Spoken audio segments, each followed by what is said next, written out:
Said when Conor posted those photos, Putin seemed like it was almost kind of like with you in mind. He was trying to catch you a little bit. With my mind? I think it was clearly trying to bother you, basically. Why? Clearly with you in mind. Why? Yeah, with posting those photos.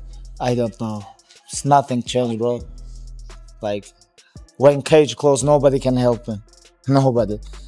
No pictures, no team, nobody. Last year, bombshell reports dropped claiming former UFC lightweight champion Khabib Nurmagomedov was being hunted down by the Russian government, all over a shocking $3.3 million tax bill. Authorities didn't just send him a letter, they came swinging, freezing his bank accounts, seizing his luxury homes, multiple businesses, and even a car collection valued at a jaw-dropping $1 million. The kicker? Khabib didn't stick around to fight it in court. He fled Russia entirely and secured citizenship in the United Arab Emirates, a move that sent shockwaves through the MMA world.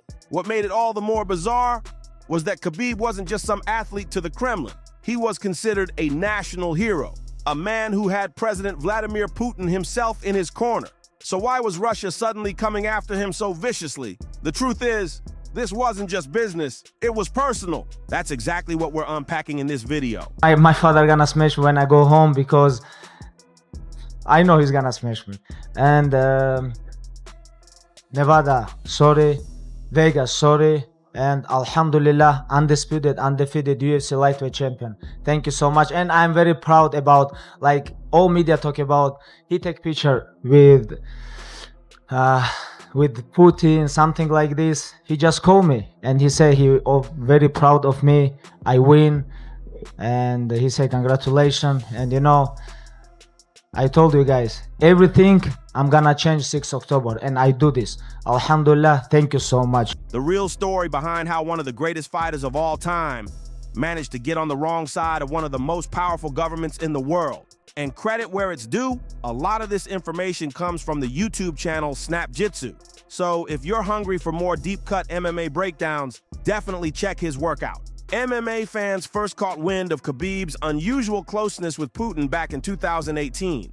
After demolishing Conor McGregor in their infamous clash, Khabib got a personal phone call from Putin himself, a level of recognition most athletes could only dream about. And let's not forget, McGregor tried to weaponize this very connection in the build-up to their fight, flashing a photo he'd taken with Putin during the 2018 World Cup final in Moscow to stir up headlines and rattle Khabib with provocative questions. Конечно, выступал не за какую-то команду, там был в личном качестве, не за стороной же выступал, но в личном качестве выступал. Но все-таки гражданин России, нам не безразлично, как к нашим гражданам относятся, где бы они ни находились и чем бы они ни занимались. Поэтому мы внимательно за всем следили, конечно, очень переживали за тебя. И буду просить своего папу, чтобы он не строго тебя наказывал, потому что все-таки главную задачу ты решил, он выиграл достойно и убедительно. Khabib didn't just beat McGregor, he humiliated him. He dominated every round, even shocking fans by dropping Conor with a clean shot in round 2, something no one thought he could do since McGregor was hyped as the far better striker. By round 4, Khabib wrapped it up with a ruthless rear naked choke, forcing Conor to tap in front of the entire world. But the chaos didn't end there. Khabib famously leapt over the cage right after his win, charging at McGregor's corner in a wild brawl that sent the arena into pure madness. Police had to rush him backstage just to keep things from spiraling further. And that's when the real twist happened. Khabib was handed a phone with none other than Vladimir Putin himself on the other end, ready to congratulate him. The full conversation has never been revealed. Не друг, и не невеста, и не жених. Я президент Российской Федерации. 146 миллионов человек. У этих людей есть свои интересы, и я обязан их отстаивать. But what's clear is that Putin instantly saw Khabib as more than a fighter. He was a symbol. His global fame had exploded overnight, making him the single most followed Russian figure on Instagram. When Khabib returned home, Putin personally hosted him and his father, showering him with praise for winning decisively and with dignity, while jokingly asking Abdulmanap not to punish his son too harshly. On the surface, Putin's praise looked like nothing more than a patriotic pat on the back, but behind the curtain, the stakes were way higher. Allegedly, Khabib was rewarded with a jaw-dropping $20 million in Russian real estate, a gift that came with strings attached. The unspoken deal? Khabib was expected to become a loyal mouthpiece for the Kremlin, using his fame to push narratives that kept the Russian government looking powerful and untouchable. This wasn't new. Putin had a long history of cozying up to big-name stars, wrapping them in luxury while quietly turning them into propaganda pieces. He even tried the same trick with Conor McGregor during the 2018 World Cup. But when Khabib beat him in the cage, Putin found the perfect golden boy to parade as Russia's pride. But here's the dark truth. Putin's relationships are never built on love or loyalty. They're business deals wearing the mask of friendship. He'll wine and dine you when you're useful, but the second you stop serving his agenda, the hammer comes crashing down. And for Khabib, stepping out of line meant one thing: payback was coming, and it was going to be ruthless. The Kremlin's plan to turn Khabib into their poster boy had one glaring flaw. He wasn't just another Russian athlete desperate for government approval.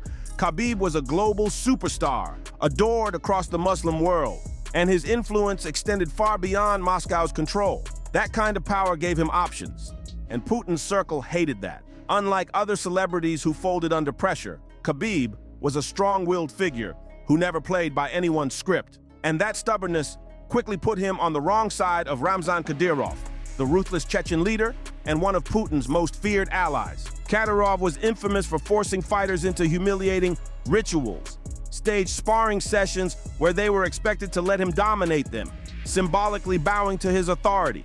It wasn't about fighting, it was about control. And while many fighters submitted to the charade to stay safe, Khabib refused to play along. That defiance embarrassed Kadyrov in front of his loyalists, and he didn't forget it. In retaliation, Kadyrov fired back publicly, dismissing Khabib's achievements by branding him the UFC's project, implying he was nothing more than a manufactured star. To twist the knife further, he tried to engineer a fight between Khabib and Khamzat Chimaev inside his own Akhmat Fight Club, a league Kadyrov used as a vanity project to display his dominance. The setup was clear: humiliate Khabib on Kadyrov's turf and reclaim power over the narrative. But here's the hypocrisy. Chimaev himself was heavily funded by Kadyrov, groomed to be a loyal representative of Chechnya, and more than willing to play the role that Khabib had refused. If anyone deserved the project label, it wasn't Khabib, it was Chimaev. Still, Kadyrov's words carried weight, and his attacks weren't just about sports. They were political warnings, designed to show that even a fighter as beloved as Khabib wasn't untouchable. The only reason the feud didn't explode into something bigger was because of Khabib's personal relationship with Putin. That connection acted like a shield, forcing Kadyrov to tread lightly. But shields don't last forever. Putin doesn't give favors out of kindness. Every gesture is transactional. And while Kadyrov backed down, Khabib unknowingly sank deeper into the Kremlin's web, owing silent debts that would one day come back with a price. So when Russia launched its invasion of Ukraine the following year, Khabib's loyalty wasn't just hoped for, it was demanded. The Kremlin expected him to wave the flag, parrot their lines, and rally fans to the cause. But there was one problem. Khabib had deep personal ties to Ukraine that couldn't just be erased. Many of his earliest fights took place there, and at one point, he even explored obtaining Ukrainian citizenship. On top of that, his late father, the man who shaped his life and career, had an emotional bond with Ukraine too. Abdulmanap studied at the prestigious Kyiv State University of Physical Education, and even went on to coach Ukraine's national Sambo team to a world championship right after the country declared independence from the Soviet Union in 1992. That history wasn't just professional, it carried sentimental weight, shaping the way Khabib saw Ukraine. It was a part of his father's legacy, and by extension, a part of his own heart. So when Putin's circle expected him to step forward and publicly back the war, Khabib couldn't do it in good faith. He didn't denounce Russia, but he didn't pledge allegiance either. Instead, he chose silence, and that silence was deafening. To Moscow, it wasn't neutrality, it was betrayal. That's when the hammer came down. Almost overnight, Putin's government allegedly unleashed a campaign of revenge, slapping Khabib with a $3.4 million tax evasion charge, seizing his homes, freezing his accounts, shuttering his businesses, and even moving to shut down his MMA promotion, Eagle FC. What looked like law enforcement was really payback. a message to anyone else thinking about staying neutral. But Khabib wasn't without allies. His immense popularity in the Muslim world gave him an escape route. He fled to the United Arab Emirates, and in a stunning, unprecedented move, the UAE Supreme Council granted him citizenship at lightning speed, a shield against Moscow's reach. Later that year, he reportedly struck a deal to pay off the debt, but the scars remain. To this day, whispers say Khabib avoids Russia entirely, choosing instead to live permanently in the UAE, far from the man who once called to congratulate him. Life in the UAE gave Khabib safety, but it also turned him into a ghost of the man he once was in Russia. Gone were the days of parades, TV specials, and Putin's praises. Instead, rumors swirled that Moscow had quietly blacklisted him, marking him as a traitor who could never be trusted again. For a fighter once celebrated as a national hero, that fall from grace was brutal. Even in Dubai, people whispered that Khabib wasn't completely free, that Kremlin eyes were still watching him from afar. Some insiders claimed Russian officials pressured business partners to cut ties, slowly choking off his influence. Others said his silence on Ukraine became a permanent stain, making him a liability rather than an asset. Whether true or not, the shadow of Putin loomed over him like a storm cloud. To me,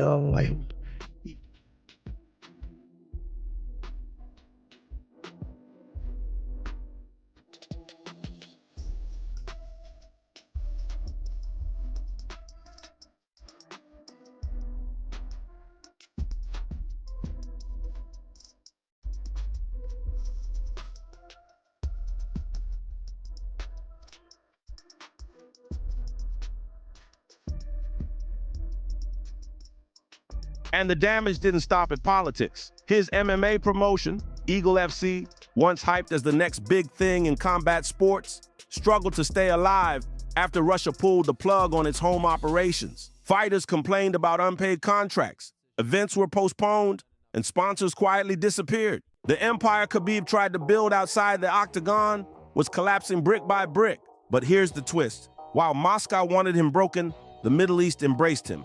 In the United Arab Emirates and across the Muslim world, Khabib's reputation stayed almost untouchable. He was still invited to major events, still honored as a symbol of discipline and faith, still showered with love from fans who saw him as more than a fighter, but as a man standing firm in the face of pressure. And in yet another twist of fate, Khamzat Chimaev also secured UAE citizenship that same year, reportedly because his ties to Ramzan Kadyrov made international travel a nightmare. The irony? Both men who once stood on opposite sides of whispers and rivalries now found themselves taking refuge under the same flag in the Middle East. As for Khabib, his silence on the war in Ukraine has remained deafening. But fans caught a rare glimpse into his mindset during a brief, unexpected conversation with Donald Trump in the crowd at UFC 302. While details of what was said remain vague, the impression left behind was simple. Khabib's heart is torn, his loyalties split, and more than anything, he just wants the bloodshed to end. Of course, that outcome is still far from reality, but one thing is clear. This is how Khabib went from Putin's golden boy to a man in exile, stripped of his empire, and forced to start over in a foreign land. A fall from grace like no other. What do you think about Khabib's silence and his clash with Putin's world? Drop your thoughts in the comments. I'm reading everyone. Don't forget to smash that like button, share this with a friend, and hit subscribe with the notification bell so you never miss the next breakdown.